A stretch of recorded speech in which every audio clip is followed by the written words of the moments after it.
to Runnah, running on Cape Cod, Massachusetts and beyond. I'm Juliana, your host, and welcome back to another live episode of Runnah here at the Falmouth Road Race Expo. This is episode 4 of our weekend, and we are rounding out this expo weekend with a very special guest. We have former pro wheelchair athlete, current killing it wheelchair athlete, WIlliam Lehr. Welcome, William. Thank you. Yeah. Good to be here. Yeah, I'm excited to have you. I think this is really fun. I'm excited to highlight just like your running history, just a spotlight on another absolutely fabulous wheelchair athlete who's with us for the 50th running of the wheelchair division of the Falmouth Road Race. Super exciting. Well, it's just so great to be here. I was not at the first wheelchair division of the Falmouth race, but which was only one person anyway. So. Yeah, small field. Yeah, a little bit limited, you know. But it's amazing how fast the time goes and how the race has grown so much. So it's really great to be back and be part of it. Yeah, let's start from the beginning though, William. Where does the William running origin story start? Like, did you start running as a kid? Did you start running as an adult? Let's break that down. Well, I went to school with a lot of other kids who were in wheelchairs, so I got exposed to wheelchair basketball, and we did a little bit of track, a little bit of like stuff like that. So I could always push my everyday chair because when you're a kid, you just really have the one chair. Everybody did. Yeah, it's an all-purpose chair at that point. Yeah. You played basketball, you went to school with it, you did everything with the one chair. So I think that kind of gave me a heads up. And some of the basketball players that I got to meet through high school, they were doing a little bit of racing and some other track, mostly wheelchair track. There wasn't really anything going on the roads. Yeah, like shorter distance stuff, more or less. Right. Yeah. So I think it might have been my senior year in high school, I saw a picture of Bobby Hall doing the Boston Marathon. Oh, yeah. And for like a kid growing up in a wheelchair, it was like the coolest thing I ever saw. And I couldn't believe that that would be even possible. You saw someone who looked like you doing something that's like certified badass, I would say. Yeah. And he was like out there running with regular folks, able-bodied folks. It wasn't a wheelchair-only thing. He was just out there challenging the course and himself, just like all of us. Yeah, you're doing the same thing that everyone else here is doing, just in the way that makes it possible for you. It's the same thing as like I tried to run on my hands. Like it's like for someone that might actually be a good idea, but for me personally, it's not the best. I could try it, but then I'm probably going to get real far. But it's just it makes it so you can participate in things like this, which I think is absolutely fabulous. So you saw someone who looked like you running the Boston Marathon, and then what steps did we take after that? Well, I continued with my track events, and that summer I did the National Wheelchair Games, and I got to meet Bobby Hall. And we talked about racing, and by then most people were still in their everyday chair with just some variations, using a slightly smaller hand rim on their wheel and having a very simple steering device on the front wheel. So those kind of modifications were happening at about that time. And you know, Bob was there doing the track, and so a lot of us just kind of followed him because he was the fastest guy around anyway. And it just kind of grew from there. There was a summer, though, that I went to the National Wheelchair Games, and I really did poorly in the distance event there. Yeah. And Bob was also at that national event, and he encouraged me and Marty Ball and some other friends to come up to Falmouth because they've got this road race where they're encouraging wheelchairs to participate. And I said, how far is it? He goes, oh, it's 7 miles. I said, 7 miles? I've never pushed that far. That's too far for me. And then he goes, and it's on the road. I mean, I knew they closed the road and it was an organized event. Yeah. But you don't really appreciate how difficult going up and down the hills are. After you come off like a flat track and then you're like, oh no! You look up all and the way you're up like, there. wow. So that was a big shift to like adjust your training and your mindset to go from, wheelchair only, running around the track, it's nice, but then to be out there with thousands of other able-bodied runners just trying to accomplish a goal together, Yeah. that was a big thrill for me. That must have been like emotionally moving as well, too, just because I know what it's like when I run the Falmouth Road Race every year. It's a spiritual experience almost, and to have that be like your first like road race, which was also my first road race too, so we're the same with that. Cool. And that must have just been just an emotional experience for you. And maybe like, do you want to talk on that, like how you felt when you were running that race? Well, I had no idea what we were doing. We got up here. I think we camped out up the road the night before, and you could get down to Woods Hole a little easier back then. Yeah, it's a little bit more complicated now, for sure. So somehow we drove down to the starting line area. We got out, and I couldn't believe how many people were in this little town. And then they're getting ready to line up the wheelchairs, and they're for probably 8, 10 or more. And I look up, and there's people in the trees, up on the roof, out every window. I couldn't believe it. There's so many people. So many people watching. Yeah. I thought that was like the coolest thing. Yeah, there's fans of the sport. They're there. They're cheering for you. I always knew New England was the hot spot for running. But I didn't realize how much they're fans of it. Like we are fans of it. Beyond the Boston Marathon. Oh yeah. You know, these smaller races are just so beautiful through these villages. And so it was great. So that was my very first impression was, wow, this thing is really big. I knew that Bill Rogers and Frank Shorter and those runners were here. So that was another big thrill. Yeah. Because I'd seen them on TV growing up. Oh, you get to run on the same exact course that they ran on probably like 10 minutes before you did. Exactly. Which is wild. And just very inclusive. And that's why I always thought a wheelchair division in public running races was so important. Oh, definitely. You know, I started to look at it after that race. I said, you know, I'm not out there trying to take a spot away from another runner. No. We're all out here just trying to complete a goal. Yep. But maybe I'm pushing up a hill on a Sunday at a race somewhere, and the guy running next to me, maybe he's a personnel employee. Maybe he hires people during the week. Yeah. And maybe he gets somebody in his office that comes in a wheelchair looking for a job. Instead of thinking of the reasons why he might not hire him, he might remember the guy he ran with on Sunday. I think it's really important for like everyone to see representation, not only of themselves, like you seeing like other like pro athletes before you start like competing, being able to do that, but also like able-bodied people like myself seeing like and knowing people like yourself who are in a chair or have some other kind of like physical or mental or whatever the disability, however it shows itself, because that gives representation and also shows us like, oh yeah, these are real people. Like we're equally people. I mean, like whether I'm walking or sitting in a chair, you and I are equally people. And I think that is just so wonderful about the whole road racing experience. And you know, as a kid growing up with a disability, I couldn't imagine how all the major races have large wheelchair divisions. Yeah. There are so many other wheelchair sports that are available too. Wheelchair tennis was something that I didn't even really think was possible, but it came about through some innovation in the chair design. Yeah. And it allowed people to play tennis in a chair as well. Yeah. And so I just see wheelchair basketball was pretty much the first wheelchair sport. Like the origin story of wheelchair sports kind of like starting up a little bit. Was wheelchair basketball. I think a lot of the veterans came back after the war, and really that was the only sport that was available. Yeah. And then Bobby Hall did the Boston Marathon in a wheelchair. I was like, holy cow, I'm still young. I might want to be part of this. Yeah, and I'm so glad that you like saw that and like you had that inspiration to do that, because I'm sure like whether you know it or not, you probably, the same way that Bob Hall did, inspired like so many other people to like just get out there and try it. I mean, even I saw you yesterday interacting with that kid who came in, who you were like just talking to him about racing and everything. You're a great ambassador for the sport, for sure. Well, thank you. And it definitely is like really inspiring for me to see, just to see you reaching out to other people to show them, like, you can do this too. Because that's really important.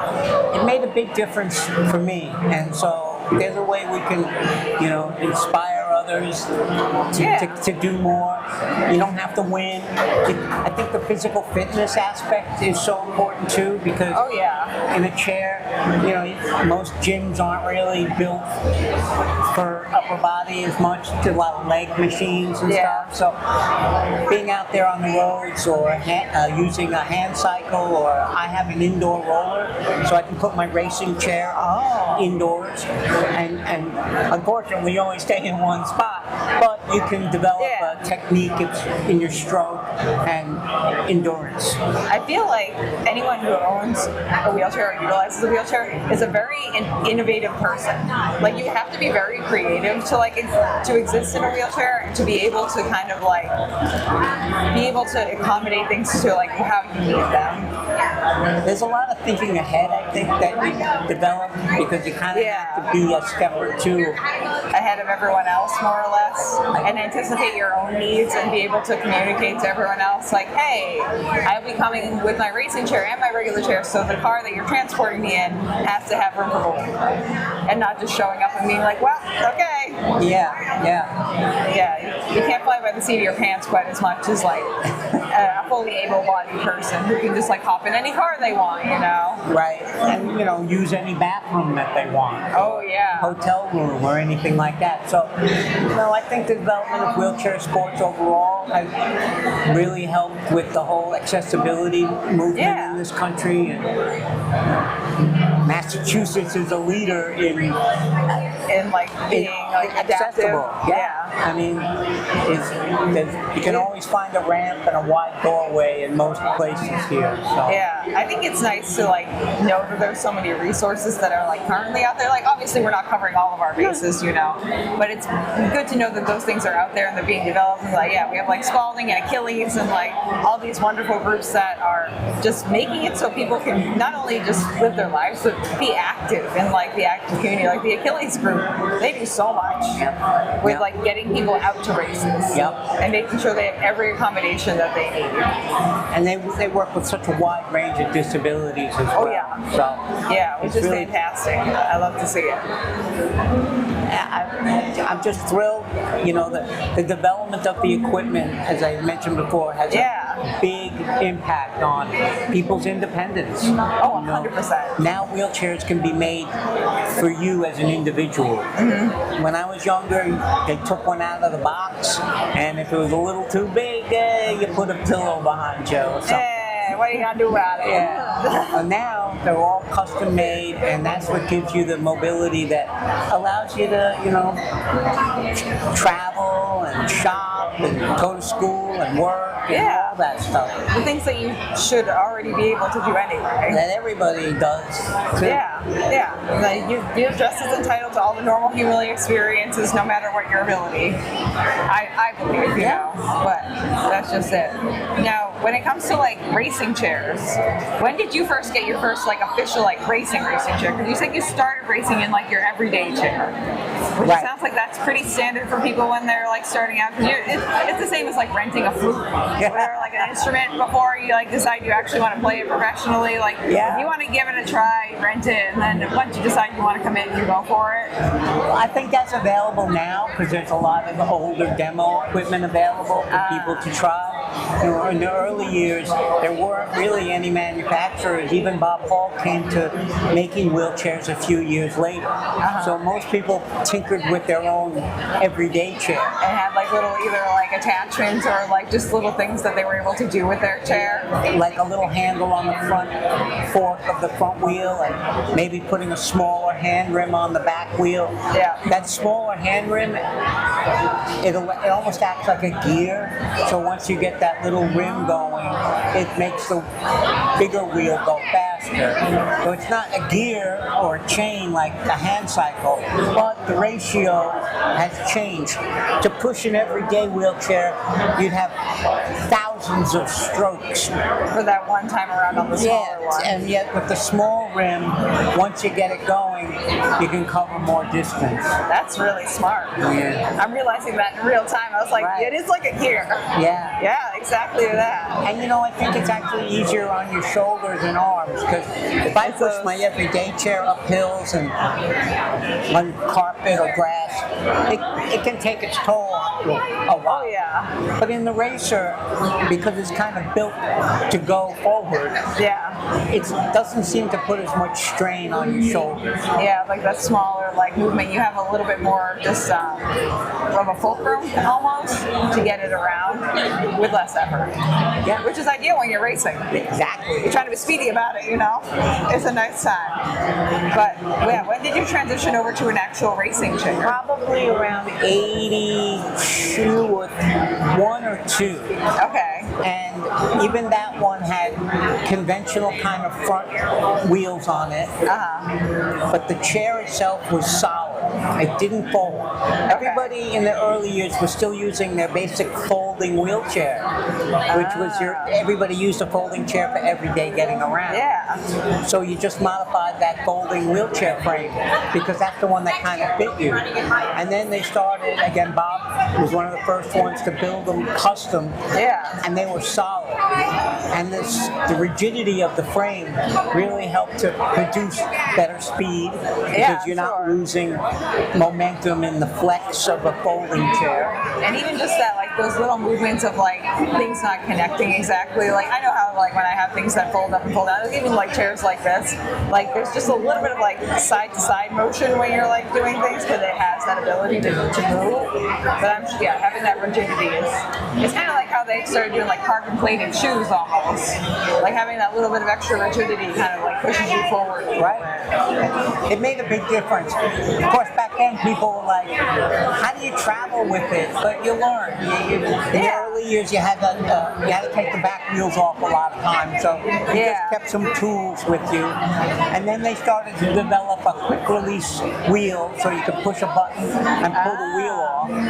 That made travel a lot simpler with a rigid frame chair. I'm sure also if you have a tire pop in the middle of a race, it makes it a lot easier to just and then work on it and put it back on. Yeah, that's a smart invention. I approve of that. That's a very smart invention. But so what was the first race that you raced in your brand new racing wheelchair? Well, it was here in Falmouth, probably around 81, 83, and then I got a second one from Bob. Okay. And that one had bigger front wheels. That was the trend now. People were going away from the wheelchair wheel size, and somehow Bob and the other manufacturers found small front wheels that were still air tires and very fast and light. So they started to integrate those components into the racing chair. Okay. And it took many years. Now when people look at the wheelchair divisions, you'll see the wheelchairs are much longer and have one wheel in the front. Yeah. And it took many years to get to that point. I think some people didn't think that 3 wheels would be stable enough under road conditions. But then once they lengthened the frame, the one wheel in the front actually becomes a bit more stable than having 2 wheels in the front that are close. And the older chairs were very short in length. Yeah, that's what I'm imagining from what you're describing. So the shorter chair, plus people sat higher, it's just kind of an evolution to the point where you see the chairs now with the disc wheel and the one wheel in the front. Yeah, those look really fancy. The disc wheels, I'm like, oh, that's badass right there. That's a cool chair. It was quite something. Again, it was kind of pulling from the bicycle world and trying to bring that technology to wheelchair racing. That makes sense because they kind of have worked on that technology for a while too. So you might don't reinvent the wheel if you don't need to, right?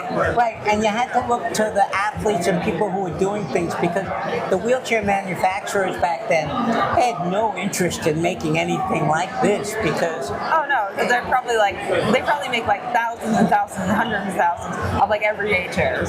How many custom chairs are they making?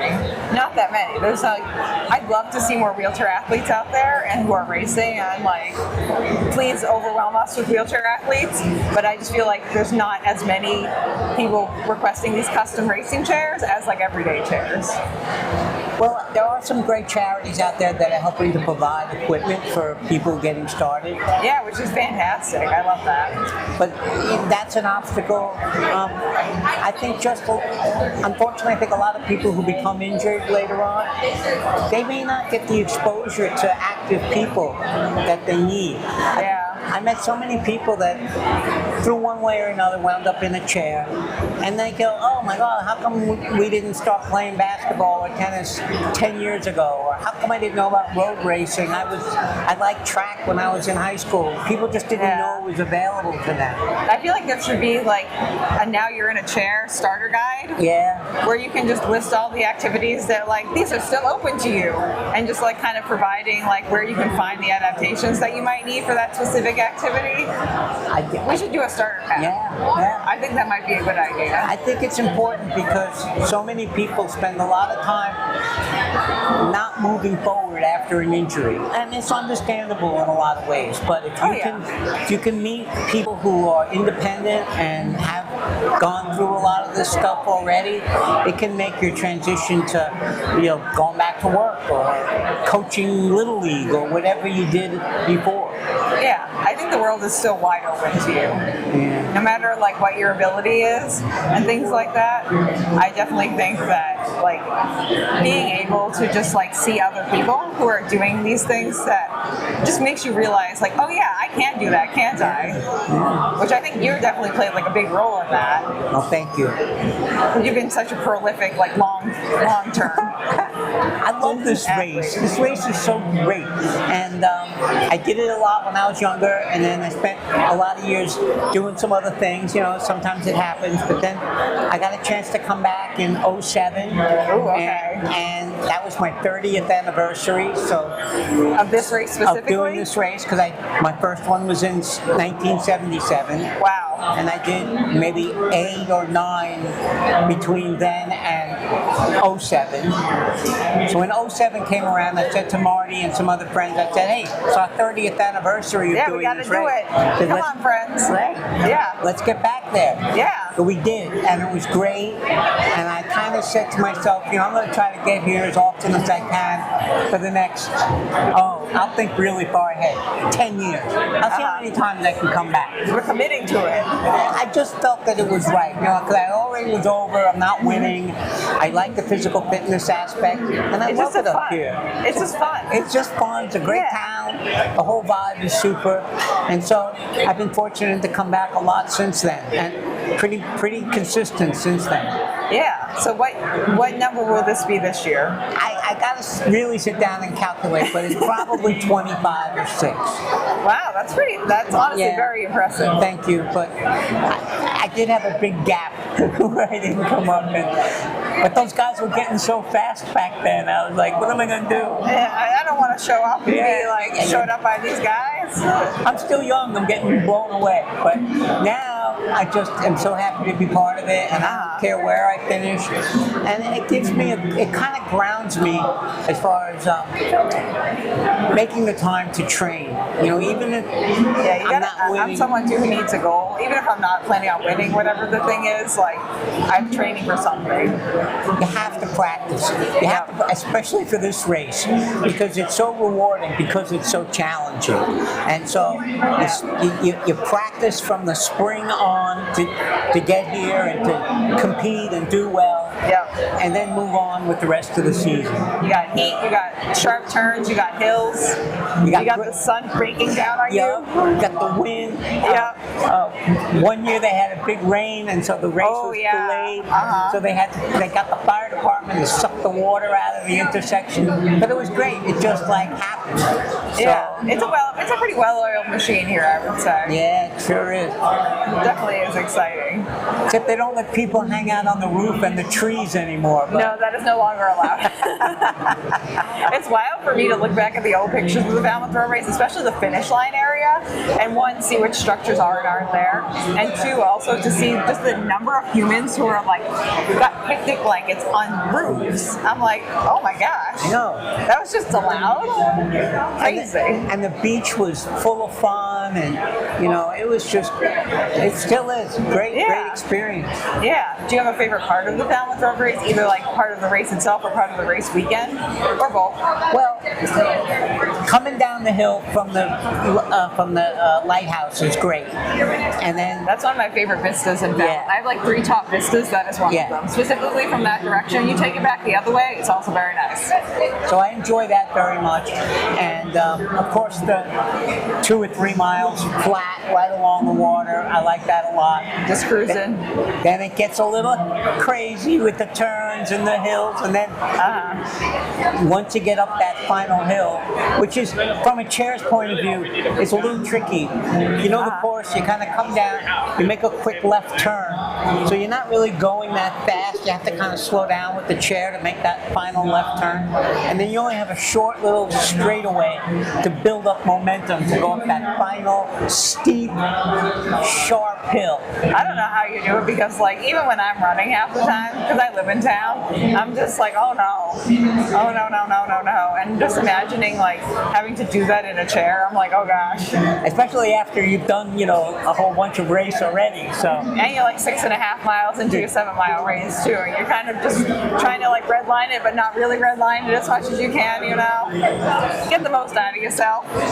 Right. And it has, and no matter how many times I run that last hill, even like just when I'm just like running randomly, like on a random day of the week living here, I always forget that there's that like second little turn before you get to the top of the hill, before you go down, because I feel like when you get to the spot where that used to be, you remember where there used to be that like fake, almost fake finish line that they used to take pictures in front of, people used to stop on?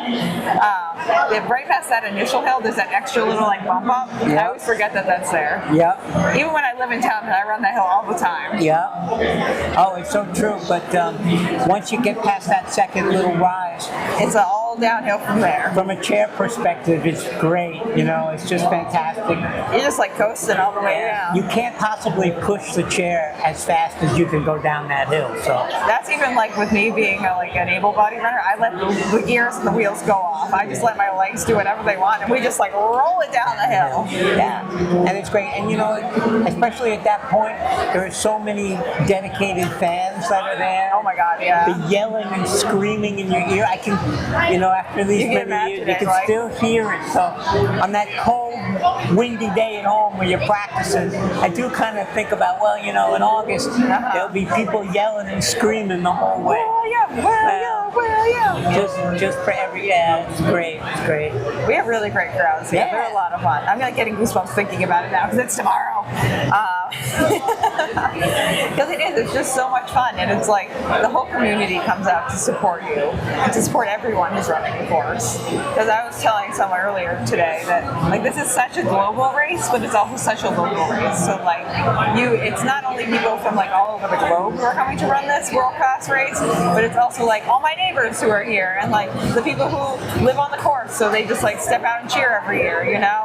There's just a level of like camaraderie amongst that, and just like welcoming, I would say. Definitely. And it's so wonderful. It's great, and I think the origins were to really help support the high school track teams. Yep. And that's where the Falmouth then track club, now running club, originated. just wanted to help the students with their running career and maybe get into college on a scholarship or whatever, and now you bring people together from all over the world. Yeah.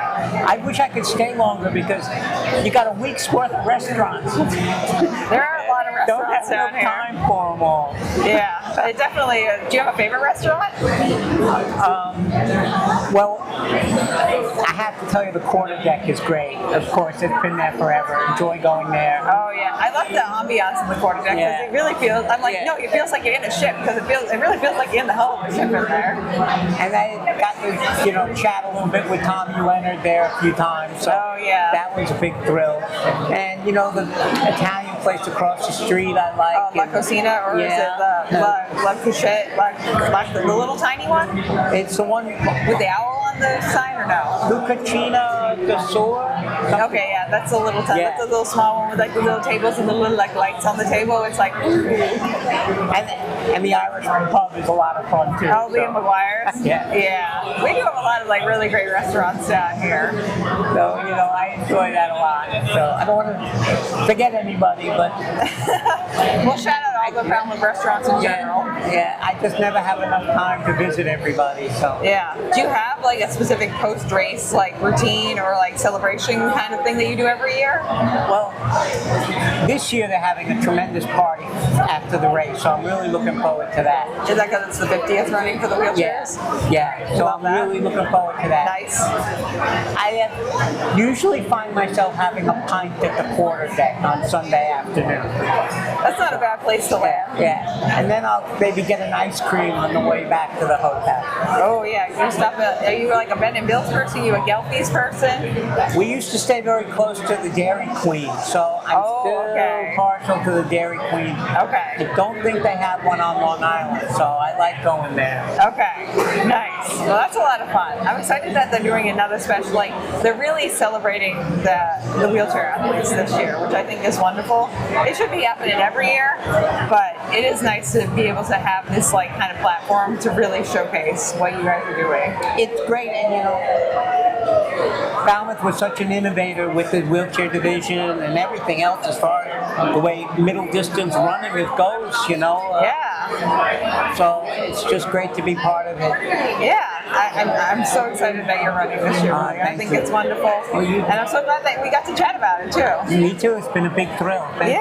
I think it's great. Do you have any like sentiments or like a mantra or like any last thoughts you'd like to leave with anyone who's watching this to get them jazzed up to run tomorrow?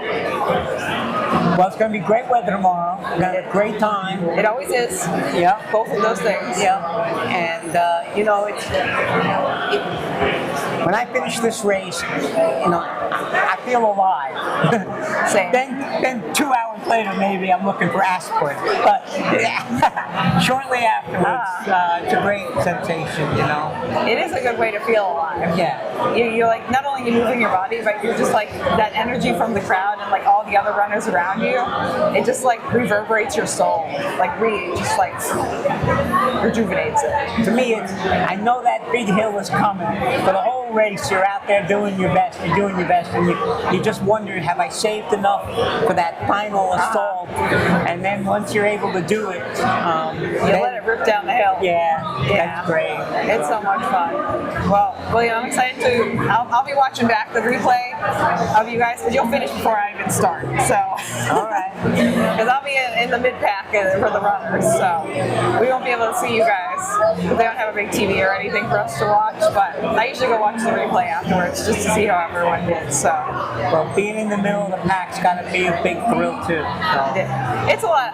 For me, it's a party. It's all my neighbors are coming out to cheer for me every summer. It's a lot of fun. That's great. So that's what it's all about. Yeah, it's about community. It's about just like getting out there and doing it with people who are just achieving something big. Okay. And William, if anyone wants to find you, do you have like a social media or a website or anything like that? If they have questions, or an email if they have questions for you? Well, they can always get through. You can always find me through the Falmouth, organizing committee. Yeah, through Matt, who's our adaptive athletes coordinator. Matt has done so much good for this wheelchair division. He's a good dude. I like him a lot. It is just sensational what he's done coordinating and growing the wheelchair division. It just goes to show you need to be a third grade school teacher to handle the wheelchair athletes. So I was gonna say something about like that being a teacher is like definitely something that helps, because he's like, I feel like his greatest strength in that is being able to meet everyone where they are individually. Like he does with his students, and he does with everyone else in his life too. And that's a good guy. We like him a lot. He's done so much good for this race in the bunch of years he's now been part of it. So it's been a consistency that has really benefited the wheelchair division. Yeah, and I think that's fantastic, and I hope that he continues to be part of it, and I hope that you continue to be part of the wheelchair division. Well, thank you. I'm so excited. Like I really wish that like there was some way for me to cheer for you guys at the finish line, but also run the race at the same time. But I'm going to be cheering like while I'm watching it back, and also like while you guys are running too. Okay, so, great. But I'll see if I can find you guys afterwards too to make sure you guys are. We'll see you in town or something afterwards. Yeah, I'm always walking around everywhere. You know, I just be out here doing things. It's a lot of fun. So okay, well that was fantastic, William. It's wonderful. Thank you. Thanks for having me. Yep, and we'll just sign off. Friends, if you'd like to find me, you can find me at RunnahPod on Instagram and runnahpod@gmail.com. And we'll see you on the next episode of Runnah. Bye, everyone. Nice job, William. Is it okay? Yeah, you did great. Okay. That was fantastic. Okay.